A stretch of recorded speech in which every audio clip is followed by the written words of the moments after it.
आज सब लोग ध्यान से बहुत उत्तम बात आपको बताई जाएगी। देखो, सूतक कितने प्रकार के होते हैं और उनमें किनको किनको सूतक लगता है। एक जन्म का सूतक होता है, एक मरण का सूतक होता है। इन सूतकों में नाना प्रकार के लोग संदेह में पड़े रहते हैं और सत्य बात नहीं जान पाते हैं। तो उसी आज सूतक का निर्णय आप लोगों को इस वीडियो के माध्यम से आपको श्रवण कराएंगे। देखो, जिनको इन बातों को जानकारी करनी है तो आप लोग हमारे इस वीडियो को, इस चैनल को सब्सक्राइब कर लें और लाइक भी कर दें, क्योंकि अच्छे इसी प्रकार से ज्ञानवर्धक बातें इन वीडियो के माध्यम से बताई जाती है। हमारे चैनल का नाम है श्री अवधेश शुक्ला व्यास जी दुदोई के नाम से। आप सब्सक्राइब कर दें। बढ़िया बढ़िया वीडियो जो आपके ज्ञान जीवन में काम आने वाली बातें बताई जाएंगी, आज आपको श्रवण करेंगे। देखो, बहुत दिनों में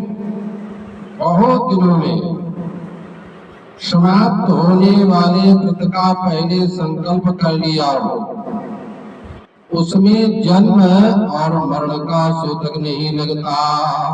जैसे संकल्प ले लिया और व्रत आपने प्रारंभ कर लिया, तो उस व्रत के बीच में चाहे जन्म हो जाए चाहे मरण हो जाए, सूतक नहीं लगता है। इसी प्रकार देखो, इसका प्रमाण भी बताएंगे। देखो, सूत के मृत के जब व्रतम तन्नैव दृश्यति, और उसके बाद इसी प्रकार किसी कामना के व्रत में सूतक आ जाए तो दान और भोजन के सेवा व्रत में बाधा नहीं आती है। इसी कामना का व्रत लेकर के पुराण किया जाए तो उसमें दान करो, भोजन करो और कोई बाधा नहीं आने वाली है। देखो, कई व्रत ऐसे हैं जिनमें दान, व्रत और भोजन तीनों होते हैं। सूतक लग जाए तब भी वो कौन सा है? जैसे गणेश चतुर्थी व्रत है, अनंत चतुर्दशी व्रत है, अर्क सप्तमी आदमी व्रतेश्वर की पूजा, वायन आदि का दान और अभीष्ट का व्रत तीनों है। ऐसे व्रतों में असौ जाने पर व्रत करता रहे, लेकिन दान और पूजा न करे। इसी प्रकार बड़े व्रत का प्रारंभ करने पर स्त्री यदि रजस्वला हो जाए तो उससे भी व्रत में कोई रुकावट नहीं होती है। असौच के मानने में सपिंड, साकुल्य और सगोत्र इन तीनों का निश्चय आवश्यक होता है। 3 पीढ़ी तक सपिंड, 10 पीढ़ी तक साकुल्य और इससे आगे सगोत्र पीढ़ी माने जाते हैं। इनमें सामान्य रूप से देखो, सपिंड में 10 दिन, साकुल्य में 3 दिन और सगोत्र में 1 दिन अथवा स्नान मात्र सूतक रहता है। और लंबे व्रतों में से बाधा नहीं होती है। बात का ध्यान रखना चाहिए। देखो इनमें एक बात है, व्रत में, तीर्थ यात्रा में, अध्ययन काल में तथा विशेषकर श्राद्ध में दूसरे कान्न लेने से जिसका अन्न होता है उसी को उसका पुण्य प्राप्त होता है।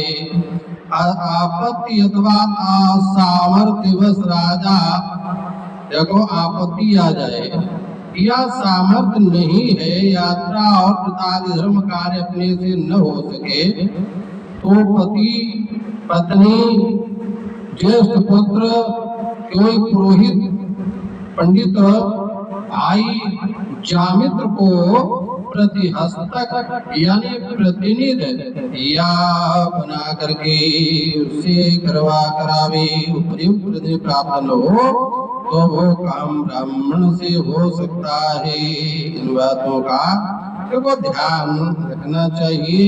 ये बहुत ही कीमती वार्ता आप लोगों को बता रहे हैं।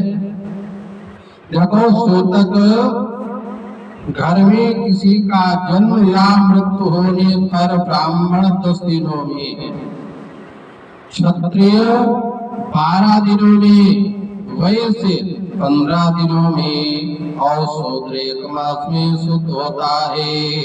मनुस्मृति में पूर्व पुराण में इसका वर्णन आता है। प्रमाण आपको बताएंगे। शुद्धे विप्रियो शुद्धे विप्रो दशाहेन द्वादशाहेन भूमिपः वैश्या पंचदशाहेन शूद्रो मासेन शोध्यति। देखो प्रसूता बकरी यानी बकरी के बच्चे का जन्म हो जाए, गाय के बच्चे का जन्म हो जाए, भैंस तथा ब्राह्मणी और भूमि स्थित वर्षा का नवीन जल, ये सब देखो 10 दिनों में शुद्ध हो जाते हैं। वर्षा का जल 10 दिनों में, ब्राह्मणी भैंस गाय बकरी 10 दिनों में देखो शुद्धि हो जाती है। पराशर स्मृति का अब एक व्याघ्रपाद नाम के ऋषि हुए हैं, उनका भी प्रमाण आपको बताएंगे। व्याघ्रपाद स्मृति में लिखा है अजा गावो महिषे, अरे आजा गावो महिषे च ब्राह्मणी च प्रसूतिका 10 रात्रीन संसोते भूमिष्ठं च नभोदकम्। पराशर स्मृति का प्रमाण। एक प्रमाण व्याघ्रपाद स्मृति का अजागावो महिषे च ब्राह्मणस्य च प्रसूतिका 10 रात्रीन शोध्यन्ति भूमिष्ठं नभोदकम्। देखो इसके बाद में शिल्पी तंत्र यानी ये कारीगर और वैद्य, दासी, दास, नाई और राजा और सन्यासी और व्रती और ब्रह्मचारी और श्रोत्रिय ब्राह्मणों की तत्काल श्रुति बताई गई है। शिल्पिना कारुका वैद्या दासी दासश्च न पिता राजाना श्रोत्रिया जीव सत्या शौचा प्रकीर्तिता।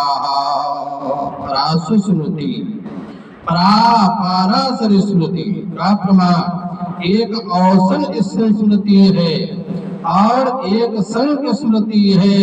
विष्णु धर्मोत्तर और गरुड़ पुराण में भी इसका वर्णन आता है। सती व्रती ब्रह्मचारी न प्रकार दीक्षिता ना शौचा भाजा करिता राज कार्य कराशयी। इसके बाद में देखो एक सूतक में दूसरा सूतक उपस्थित हो जाए तो दूसरे में दोष नहीं लगता। पहले सूतक के साथ ही उसकी शुद्धि हो जाती है। यदि मरण अशौच के भीतर जनना शौच हो जाए यानी किसी की मृत्यु हो जाए, सूतक लगा, उसके बाद में उसी सूतक में किसी का जन्म हो जाए अथवा जन्म होने के बाद में मृत्यु सूतक लग जाए तो मरना शौच के साथ दोनों शौच की शुद्धि हो जाती है। मृत्यु सूतक शुद्ध हो गए तभी सबकी शुद्धि होती है। प्रमाण लिखा है गरुड़ पुराण में, विष्णु स्मृति में देखो, नारद पुराण में लिखा है जातीन शुद्धते जातम मृतेन मृतकम तथा। और बहुत से प्रमाण आपको बताएंगे। विवाह और यज्ञ जैसे कार्यों के बीच में मृतक शोतक होने पर देने योग्य पूर्व संकल्पित द्रव्य दूषित नहीं होता है। जैसे विवाह में, यज्ञ में कोई मृतक शोतक लग जाए तो आपने जो संकल्प लिया है जो द्रव्य देंगे उसमें शोतक नहीं लगता है। प्रमाण लिखा है, देखो अत्र संहिता में, गरुड़ पुराण में भी देखो, विवाहोत्सव यज्ञेषु वंतरामृत शोतके पूर्व संकल्पिता धन्यवर्जनम च विधीयते।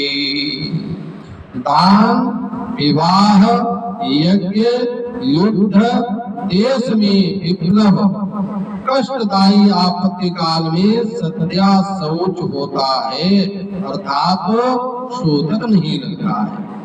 कोई दान करना चाहते हो, विवाह में यदि शोतक लग जाए तो शुद्ध, उसको शुद्धि तुरंत हो जाती है। यज्ञ में, युद्ध में शोतक नहीं देखा जाता है। कोई देश में आपत्ति आ जाए, आपको शोतक है तो कैसे हम कार्य करें?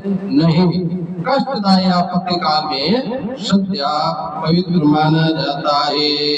या केवल की स्मृति में प्रमाण, और गरुड़ पुराण में भी और दक्ष स्मृति में लिखा है, सब प्रमाण आपको बताएंगे। देखो, यज्ञ काले विवाहे च देशभंगे तथैव च अभूयमाने तथाग्नौ च नाशौचं मृतशोतके। स्वस्थकाले तुदं सर्वं शौचं परिकीर्तितम् आपदगतस्य सर्वस्य शोतके न शोतकम्। दक्ष स्मृति का प्राण आपको बताया।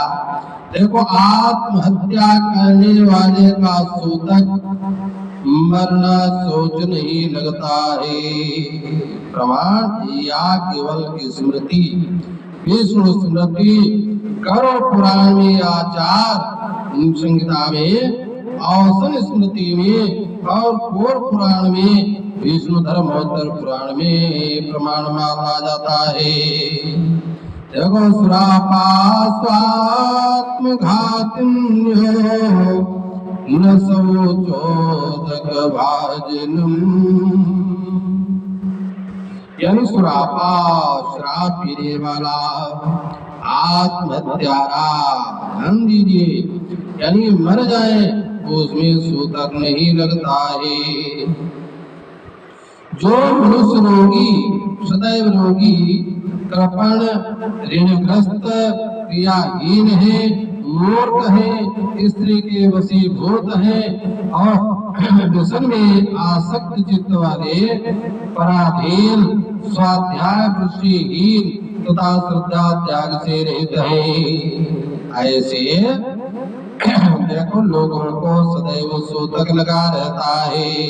उनके हाथ से भोजन, प्रसाद, उनके यहाँ की वस्तु भी ग्रहण नहीं करना चाहिए। एक बार आपको बताएंगे, जो सदैव रोगी, कृपण माने कंजूस है, जिनके ऊपर सदैव कर्जा लदा रहता है, क्रिया नहीं करते हैं, मूर्ख है, स्त्री के वशीभूत है, व्यसन में आसक्त चित्त वाले, पराधीन और स्वाध्याय वृत्तिहीन है, श्रद्धा नहीं, न कोई त्याग करते हैं, उन्हें सदैव शोतक लगा रहता है। दक्ष स्मृति में इसका प्रमाण भी है, आपको प्रमाण भी सुना दे।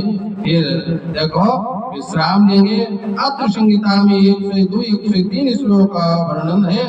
व्याधितस्य कदर्यस्य ऋणकृतस्य सर्वदा अक्रियाहीनस्य मूढस्य स्त्रीजितस्य विशेषता व्यसनासक्त चित्तस्य पराधीनस्य नित्यसः स्वाध्यायव्रतहीनस्य सततं शोतकं भवेत्। श्रद्धा, दक्ष स्मृति का प्रमाण है।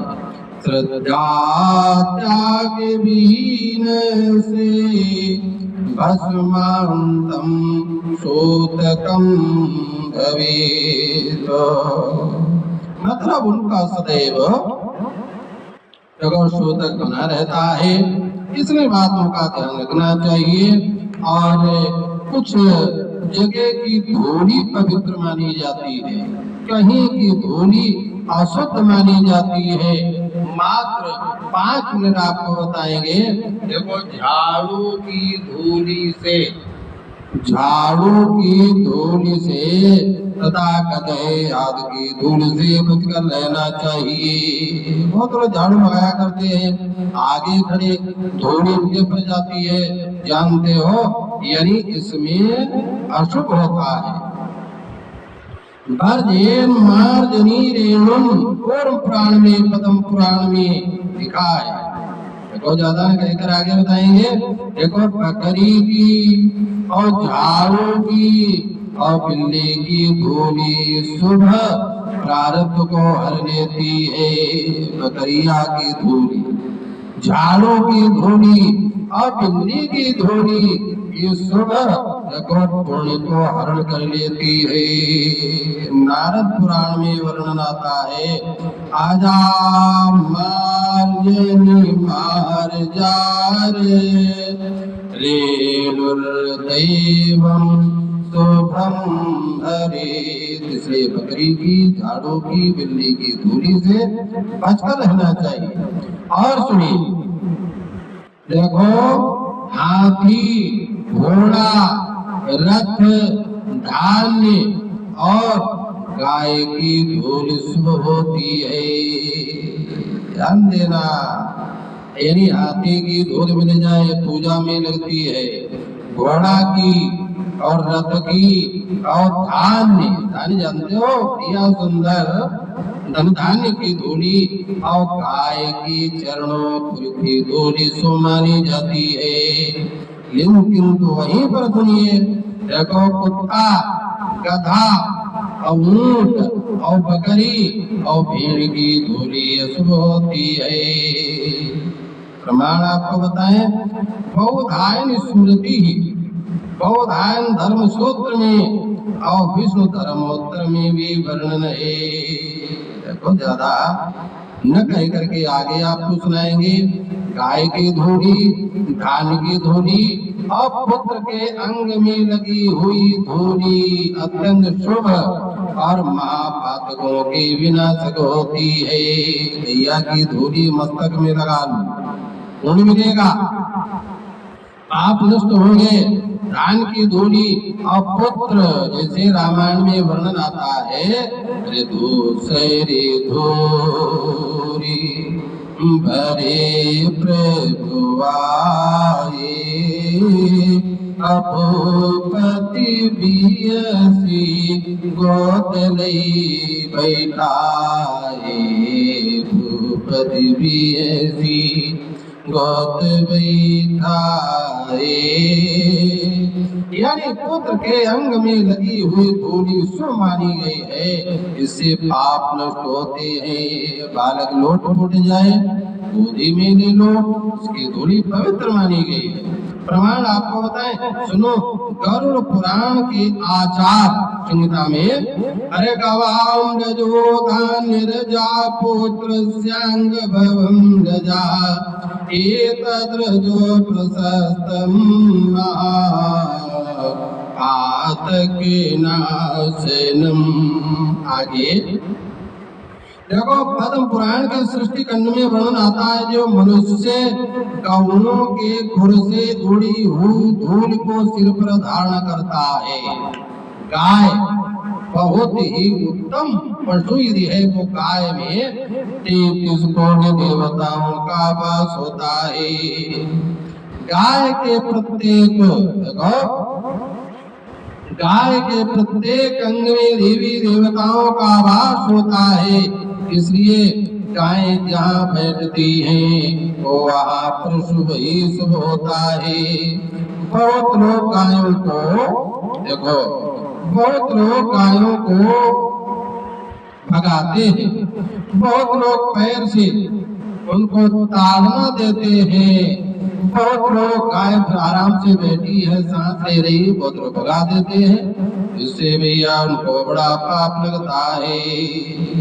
ध्यान देना, गाय जहाँ पर बैठ करके प्रेम से सांस लेती है वहां पर देवी देवता वास करते हैं। अरे ज्यादा न कह करके अभी आगे हमको और सुनाना है। गायों के खुर से उड़ी हुई धूल को सिर पर धारण करता है, वो मानो तीर्थ के जल में स्नान कर लेता है और सभी पापों से छुटकारा पा जाता है। लिखा पद्म पुराण सृष्टि कर्मी गवाम्रजा पुरोद्भूतं शिरसायस्तु धारयेत् औसच तीर्थजले स्नातः सर्वपापैः प्रमुच्यते। इसलिए प्रत्येक हिंदू के दरवाजे पर गाय का पूजन हो। गाय को एक रोटी, सबसे पहले नंबर वाली रोटी गाय को देना चाहिए। गाय का दर्शन उत्तम होता है। भगवान का कथन है, भगवान कहते हैं गावों में अग्रता संतो गावो संतो पृष्ठता। अरे गावों में सर्वता संतो गवामते बसा में हम। भगवान का कथन है, तात्पर्य बृहद पाराशर स्मृति में वर्णन आता है। गावो देया सदा रक्षा पाल्या पोष्यश सर्वदा। गौओं का सदा दान करना चाहिए, सदा उनकी रक्षा करनी चाहिए। जो कोई मार रहा हो उसे बचा लेना चाहिए। भूखी है तो उनको चारा दे दो, रोटी दे दो, प्यासी है तो पानी दे दो, यानी सदा उनका पालन पोषण करना चाहिए। गाय देखो, महाभारत के अनुशासन पर्व का एक प्रमाण बताएंगे। जो मनुष्य गौओं की सेवा करता है उसे गौएं अत्यंत दुर्लभ वर प्रदान कर देती हैं। वो गौभक्त मनुष्य पुत्र, धन, विद्या, सुख आदि जिस वस्तु की इच्छा करता है वो सब उसे प्राप्त हो जाती है। उसके लिए कोई वस्तु दुर्लभ नहीं है, कोई भी वस्तु उसके लिए दुर्लभ नहीं है। लिखा गोसु भक्त लभते यद विच्छति मानवः स्त्रियोऽपि भक्ताया गोसु ताच काममवाप्नुयो पुत्रापि लभते पुत्रं। पुत्र चाहता है, गौ सेवा से पुत्र मिल जाता है। कन्याति ताम वाप्नुयात्, जो कन्या चाहता है तो कन्या मिल जाती है। धनाति लभते वित्तम, और जो धन चाहता है और गाय की सेवा से भैया धन मिल जाता है। धर्म भी प्राप्त होता है, विद्यार्थी को विद्या मिल जाती है, सुख चाहने वाले को सुख मिल जाता है। मतलब गाय की सेवा करने वाले के लिए कोई वस्तु दुर्लभ नहीं है। और कौमों का समुदाय जहाँ बैठकर निर्भयता पूर्वक सांस लेता है, अरे उस स्थान के सारे पापों को खींच लेता है। महाभारत अनुशासन पर्व में लिखा है, अरे निवेष्टम गोकुलम यत्र श्वासं मुञ्चति निर्भयम् विराजयति तं देशं पापं चास्यापकर्षति। जिस स्थान में गौओं का समुदाय बैठ जाए और निडर होकर के सांस लेता है, उस स्थान के सारे पाप गाय देखो खींच लेती है अथवा नष्ट कर देती है। जिसके घर में बछड़े से एक भी गौ नहीं, उसका मंगल कैसे होगा और उसके पापों का नाश कैसे होगा। ध्यान देना। देखो बिल्ली, मुर्गा, बकरा, कुत्ता और सुअर पक्षियों को पालने वाला, सुअर और पक्षियों के पालने वाला मनुष्य नरक हो। जानते हो कौन नरक है? क्रम ये क्यों है? और पोएवा नरक में गिरता है। विष्णु पुराण में प्रमाण व धोनी स्मृति में प्रमाण है। देखो, मार जार कुकुट छाग स्वराह विहंगमा। इसलिए पक्षियों को भी ज्यादा नहीं पालना चाहिए। सुगर है, कुत्ता है, बकरा है, मुर्गा है, बिल्ली है। अरे पोषयन् नरकं याति तमेव द्विज सत्तमा। देखो, कुत्ता रखने वालों के लिए स्वर्गलोक में स्थान नहीं है। उनके यज्ञ करने, कुआं, पावड़ी आदि बनवाने का जो पुण्य होता है उसे क्रोधवश नामक राक्षस धर लेते हैं। महाभारत महाप्रास्थानिक पर्व में वर्णन आता है, अनुशासन पर्व में भी है। इसलिए घर में मुर्गा और कुत्ते के रहने पर देवता उस घर में आवेश यानी देवता कुछ भी नहीं ग्रहण करते हैं, देवता आने जाना बंद कर देते हैं। जिसके घर में मुर्गा और कुत्ता रहता है, ध्यान देना, यदि कुत्ते और सुगर और मुर्गे की दृष्टि पड़ जाए तो देव पूजन, श्राद्ध तर्पण, ब्राह्मण भोजन और दान और होम ये सब निष्फल हो जाते हैं। अब आप कहोगे प्रमाण बताओ, सुनिए प्रमाण। देखो, चांडाल